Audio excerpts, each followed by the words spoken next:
brieuse à PC perdu, non. Alors, fais voir ce que c'est un VivoBook. Ouh, ça c'est de la référence... c'est de la référence caca, ça, non?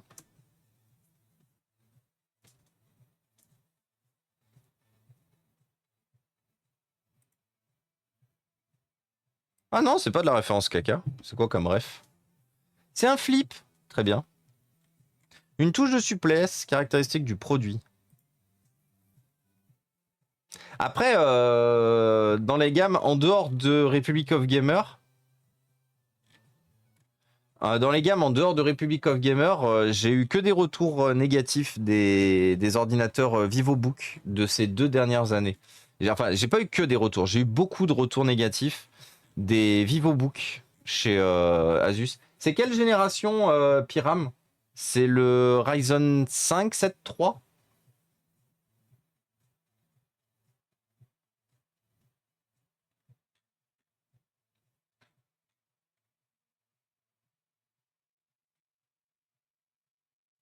Oui, exactement, Darlev. Je suis au courant de tout non plus. I'm only a human. Bah oui, non mais personne ne peut tout connaître. Il y a du changement, je suis un peu dedans. Quand... Après, tu as raison, je ne sais pas.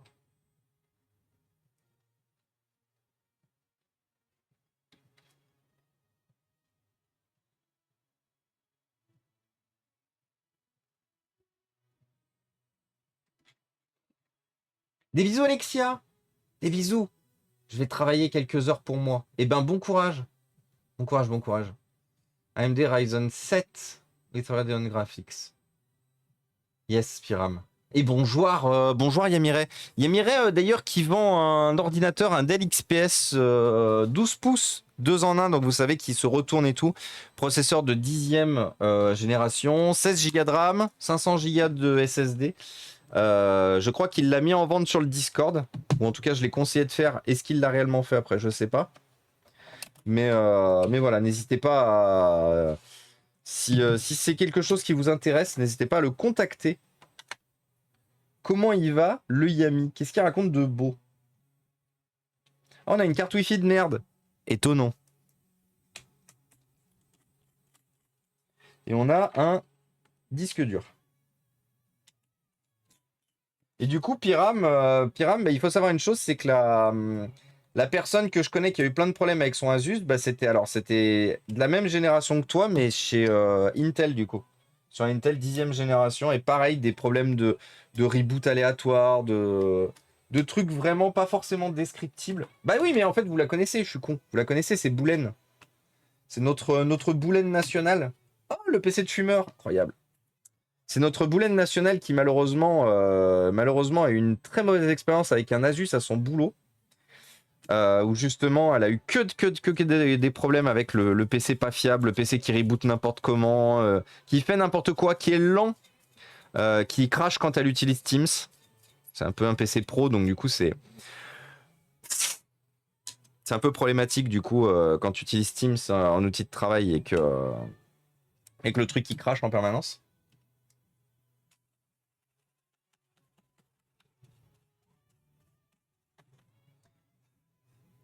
Donc je vous présente le dernier PC de chez HP qui proposait un processeur upgradable. Donc un processeur sur socket. Vous voyez qu'on a le support du socket ici. On est sur un HP ProBook 650 G1. Le truc de bien qui m'a fait choisir au début, c'est qu'il faisait TP. Oui, clairement. Ça va, mais il fait trop chaud en ville. Content d'être rentré. Mais oui, tu m'étonnes. Nous, c'est pour ça qu'on a hâte d'être à la campagne. Regardez ce beau socket. Miam miam. Ça, c'est du socket, les amis. C'est un socket dont on n'en fait plus, ma bonne dame, tiens. Et c'est vrai. Ça, par exemple, de mon point de vue, ça devrait être un truc qui devrait obligatoirement revenir dans les ordinateurs aussi. Les processeurs interchangeables. J'ai mis sur le Discord des photos d'un PC qu'on m'a passé pour essayer de remettre en route. C'est un Lenovo Yoga 720 à la mise en route. Le clavier s'allume puis s'éteint 3 secondes de suite. La panne est arrivée quelques temps après une chute. Donc ça sent la carte mère HS, Ice Mountain. En plus, le gros problème que tu as sur les Lenovo de cette génération, c'est que tout est soudé sur la carte mère. La RAM est soudée, là. Donc du coup, pour faire des diagnostics, c'est un peu plus compliqué. C'est un peu compliqué. Mais ça j'ai déjà donné.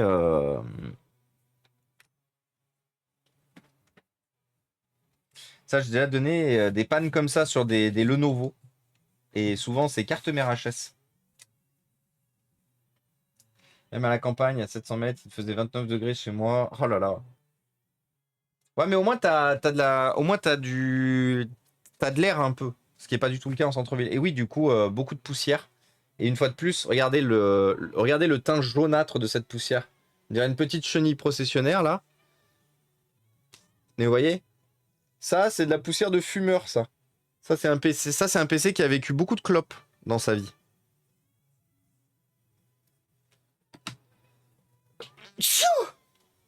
Et c'est un PC qui me fait éternuer parce que je suis très sensible justement à ces poussières de clopes de merde. Arrêtez de fumer devant vos PC, par pitié. Ça, je le dirai jamais assez, hein, mais arrêtez de fumer devant vos PC en fait. Hein. C'est vraiment très fort. Pourquoi j'allais me lever? Ah oui, il me faut un SSD.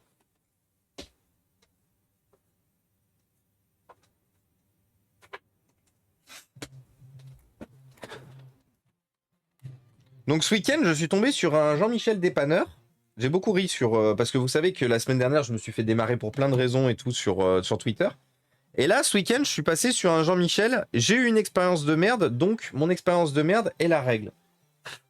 Vous savez que j'utilise une quantité astronomique de SSD PNY. Je pense qu'à date, c'est la plus grande marque que j'ai utilisée en termes de SSD. Même Samsung, j'en ai pas installé autant. Donc des SSD PNY, au bas mot, j'en ai installé plus de 500 aujourd'hui. Et alors, j'en ai déjà eu un en panne, un seul. Et j'ai pas dit, ça veut pas dire qu'il n'y a jamais de panne et tout. Je dis juste que moi, à titre perso, j'en ai eu qu'un seul en panne. Et je suis tombé sur un Jean-Michel qui a dit ouais, gneu, j'ai eu une clé USB H, j'ai eu 2 clés USB HS et un SSD HS, du coup PNY pire marque. Du coup, moi j'étais là en mode, bah déjà ton SSD PNY c'est un vieux, PNY c'est un CS800, donc c'est l'ancienne génération. Donc déjà ils ont fait beaucoup de progrès avec les CS900, donc beaucoup plus fiables les CS900 que les anciens. Et après les clés USB, bon les clés USB c'est un peu la chienlit, c'est pour ça que moi j'ai arrêté d'utiliser des clés USB. J'ai des SSD externes, Et bienvenue à toi Maker Repair, bienvenue parmi nous, merci beaucoup pour le follow. J'ai des SSD externes, mais j'ai arrêté d'utiliser des clés USB parce qu'en fait, les clés USB, j'ai jamais trouvé de clés USB fiables. C'est-à-dire des clés USB que vous utilisez beaucoup, avec beaucoup de lecture-écriture, et qui arrivent à durer plus de 3 ans. Là, enfin si, la seule que... Ah ouais, ah, c'est beaucoup de la lecture en fait, c'est très peu d'écriture. Non, ce que j'allais dire, les clés USB que j'ai là, mais en fait, j'ai beaucoup fait de lecture dessus, j'ai fait très peu d'écriture. Et coucou Septenia, comment ça va? Bonjour, pourquoi soutent-ils les composants sur les cartes mères? Ça donne une vraie amélioration? Non. Alors beaucoup te diront, beaucoup se pignoleront sur le fait de dire oui, ça te fait gagner quelques secondes d'accès bus et tout, machin. Non, dans la réalité, les seuls intérêts que ça donne, c'est que ça te donne juste la possibilité d'avoir du matériel plus fin. Mais en fait, la problématique qu'il y a, c'est que dans les form factors qu'on utilise aujourd'hui, donc aussi bien en termes de chauffe, en termes d'encombrement et tout, faire plus fin que ce qu'on est aujourd'hui, il faudrait tout refondre. Du coup, dans la véracité des faits, non. Il n'y a aucun intérêt véritable aujourd'hui, à part faire plus fin, d'intégrer. À part effectivement gagner quelques microsecondes et tout, dont la grande majorité de la population n'en auront vraiment rien à foutre. Le seul intérêt véritable de faire ça aujourd'hui, c'est de te pousser à la consommation, que le jour où ton CPU, ne fait plus le taf, ou le jour par exemple où ta carte mère lâche, bah en fait, forcément, avant, quand ta carte mère lâchait, tu ne remplaçais, tu récupérais les anciens composants, tu les mettais en vente à côté, ou au pire, tu t'achetais un composant, une carte mère identique. Tu t'achetais une carte mère identique et tu plaçais tes petits composants, donc ta carte Wi-Fi, ta RAM, ton processeur sur la nouvelle carte mère. Et ça te coûtait pas un bras. Aujourd'hui, le gros avantage de tout souder dedans, c'est que le jour où tu vas acheter une carte mère d'occasion sur Internet, bah en fait, tu es obligé de tout repayer. Tu repayes, tu repayes le processeur intégré. S'il y avait une carte graphique, bon, la carte graphique, la plupart du temps, était déjà intégrée à l'époque, donc ça, c'est un faux argument, celle-là. Mais par contre, tu paies ta carte Wi-Fi donc quand elle est soudée, tu perds ta barrette RAM. Et du coup, avant, tu arrivais à trouver des cartes mères aux alentours de 80-90 euros, où il fallait tout que tu remettes dessus. Aujourd'hui, une carte mère, avec un processeur intégré, avec du stockage et tout, même une carte mère de merde, même une carte mère en Intel Celeron, bah ça va quand même très vite chiffrer à 100, 150, 200 euros la carte mère pour une configuration qui est vraiment merdique. Donc ça a tout un intérêt, c'est que ça force les gens à la consommation en fait. Acheter des nouveaux produits, acheter de nouveaux matériels. Mais une fois de plus, on est un peu dans un monde aujourd'hui où on peut plus se satisfaire de consommer comme on consomme aujourd'hui. Il faut que tout le monde fasse un effort. Et de mon point de vue, il faudrait vraiment qu'on force les constructeurs à revenir au système. Ah, attendez. Il y a un problème de charnière. Mais on devrait vraiment forcer les constructeurs à revenir aux charnières pas soudées. Aux charnières. Processeur. Bah, c'est pas réparable du coup. C'est même pas quasi pas réparable, c'est pas réparable en fait.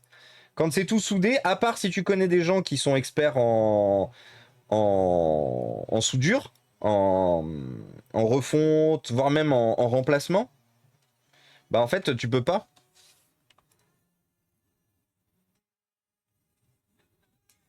C'est pour ça que de mon point de vue, là, c'est bien que l'UE elle fasse bouger les choses en ce moment.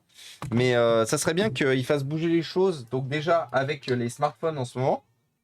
Mais j'ai hâte qu'après les smartphones, ils attaquent le monde de l'informatique.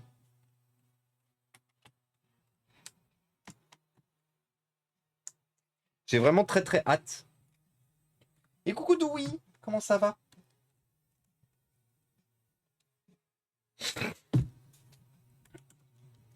Ah oui, c'était vraiment...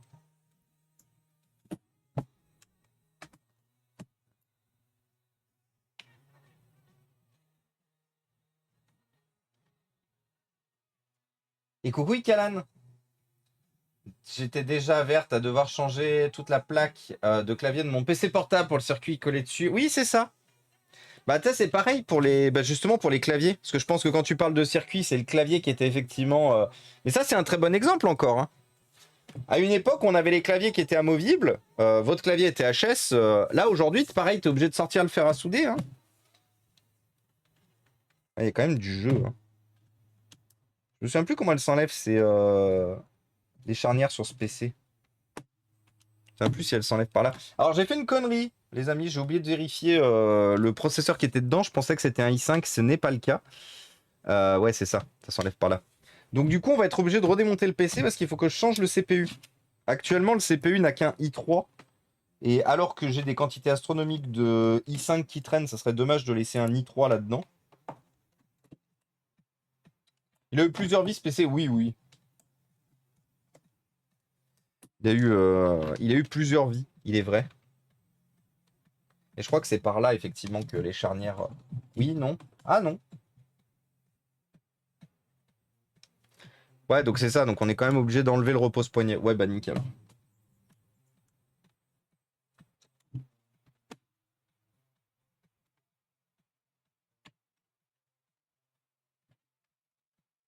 Du coup, t'as fait quoi des i3? Je les garde pour l'instant.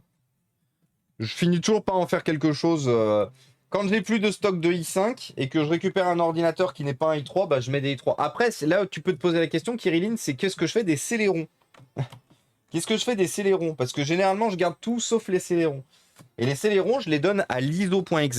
Je sais pas si on a un point d'exclamation liso. Attendez, faites voir. Liso.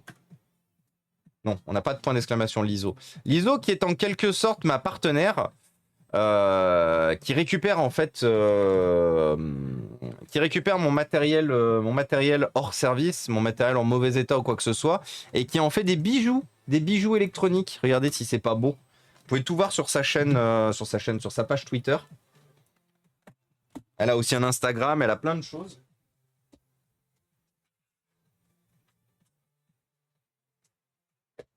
Et aujourd'hui, on lui fournit énormément. Enfin, énormément non, parce que j'ai pas tant de matériel HS que ça. Des bisous, Schmod, à la prochaine. J'ai pas tant de matériel HS que ça. Parce que je vous l'avais déjà dit, hein, mais j'ai très peu de matériel HS. J'ai très peu de choses que j'ai pas vises en fait. Tu les mets dans quoi? Alors, Pyram, un processeur aussi vieux qui a quand même marqué l'histoire, ça je le garde. J'ai une boîte avec tout un tas de vieux CPU et ça je le garde. Non, non, tout ce qui est ancien processeur, ça je garde bien précieusement. Une fois de plus, vous savez que je suis membre de l'association MO5 qui est là pour faire de la sauvegarde de la culture électronique et informatique. Euh, je n'abîme pas, je ne massacre pas, je ne détruis pas du très vieux CPU. Merde, elle est où la référence de ce CPU?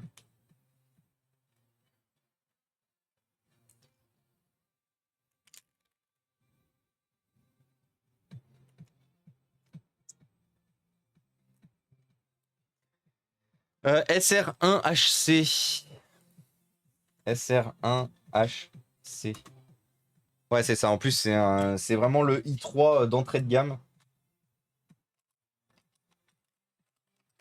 Donc là, vous voyez, j'ai plusieurs CPU. Euh, Bien sûr, l'étiquette, elle est. Enfin, la référence du CPU, elle est sous l'étiquette, bien évidemment.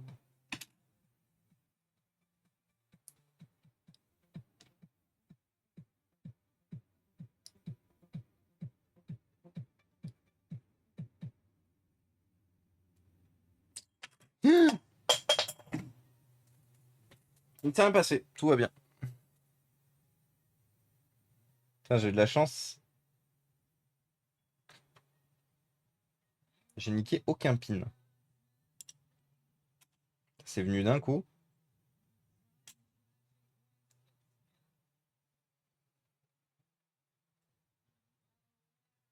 Non, tout va bien. C'est trop bête, j'ai tout jeté, moi. Je ne connaissais pas encore cette chaîne. Eh bien, écoute, Septenia, c'est ce que je dis. En fait, il faut pas vous en vouloir. Vous pouvez pas tout connaître. Vous pouvez pas être partout, en permanence, tout le temps, sur toutes les chaînes. Maintenant, tu nous connais. Donc maintenant, si tu as des besoins à l'avenir, on sera là pour t'aider. Mais ne vous flagellez pas. C'est vraiment très important que vous ne vous flagelliez pas sur des choses qui se sont passées par le passé avant que vous arriviez ici.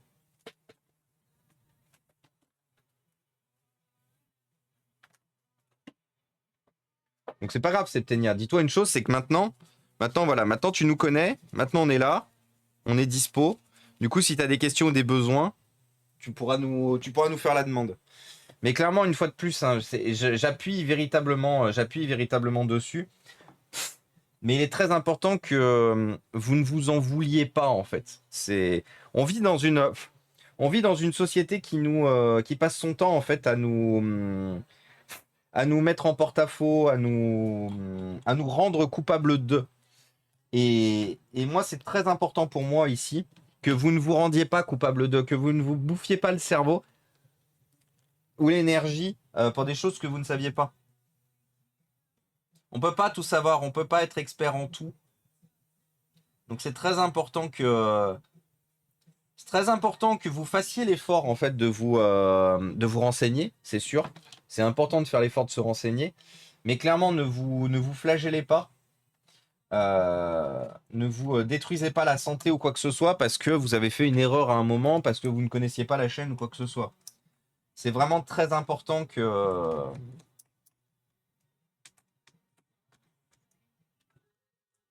Et bienvenue à toi, Ouftimish. Bienvenue parmi nous. Merci beaucoup pour le follow.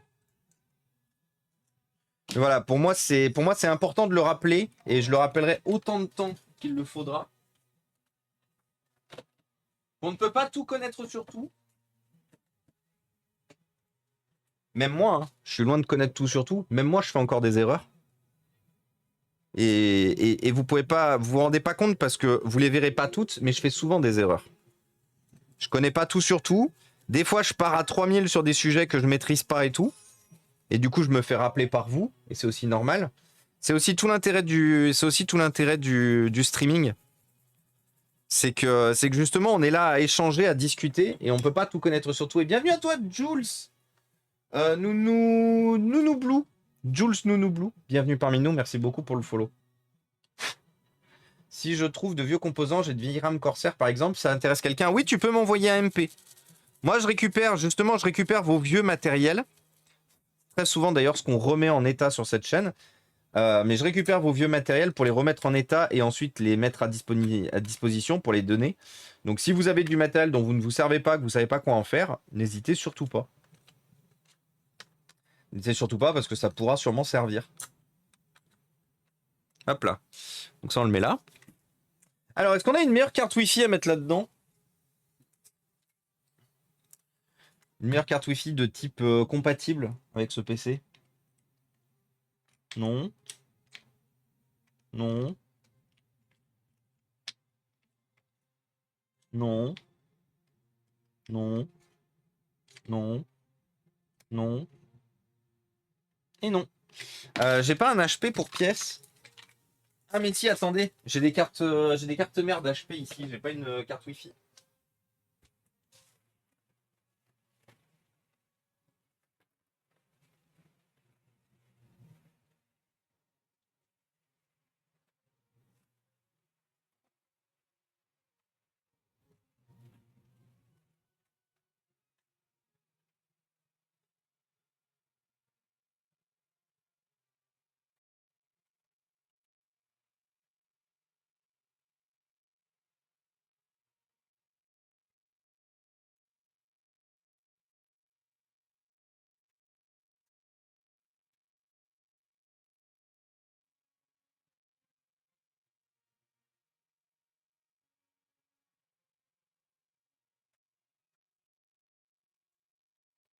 Ah, il suffisait de demander. Hop là, bonjour la carte Wi-Fi. Ceci est du carjacking. En fait, vu que toutes ces cartes mères, pour l'instant, je m'en sers pas, il faudrait que je les démonte toutes pour récupérer les cartes Wi-Fi. Vu le nombre de fois où j'ai besoin de cartes Wi-Fi et que je suis là en mode ah non, mais j'en ai plus pour ce modèle. Faudrait que je fasse ça.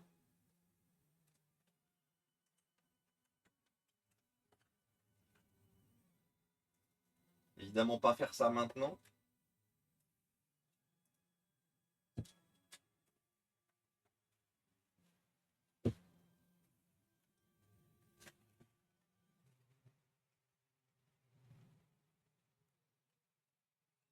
Donc, ce sont des cartes mères qui sont issues d'un lot qui étaient la plupart du temps mortes. Euh, qui étaient la plupart du temps mortes. Du coup, c'est pour ça que elles sont là-bas derrière. Il faudrait que je prenne le temps de les tester. Clairement, il faudrait que je prenne le temps de les tester. Le gros problème que j'ai avec ces cartes mères, c'est qu'en fait, la plupart du temps, j'ai que la carte mère. Des fois, j'ai même pas le système de refroidissement. Des fois, j'ai rien. Donc en fait, je ne peux pas les tester complètement. Je ne sais pas quelle est la panne du PC. Du coup, c'est pour ça que c'est un peu compliqué. C'est un peu compliqué pour moi en fait de savoir vraiment quoi faire de ce matériel.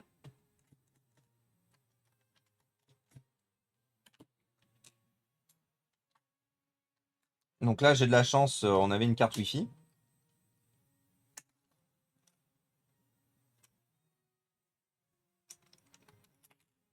Hop là. Donc en gros, on remplace encore une Atheros. Cette fois, tout à l'heure, on a remplacé une Broadcom. Là, on remplace une Atheros.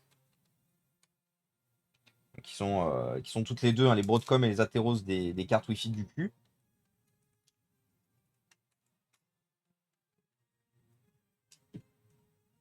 Ce sont des cartes Wi-Fi de type grand public en fait.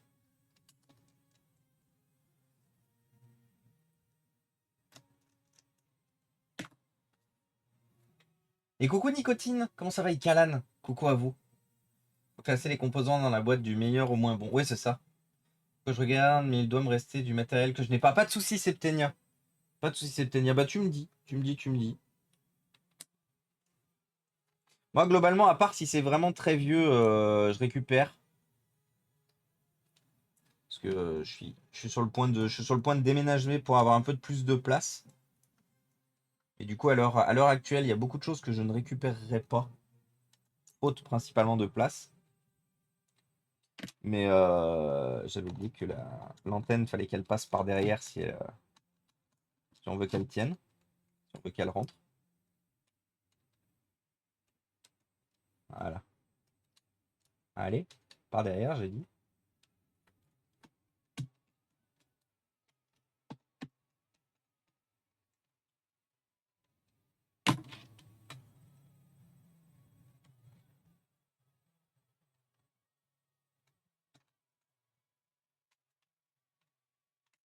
Voilà.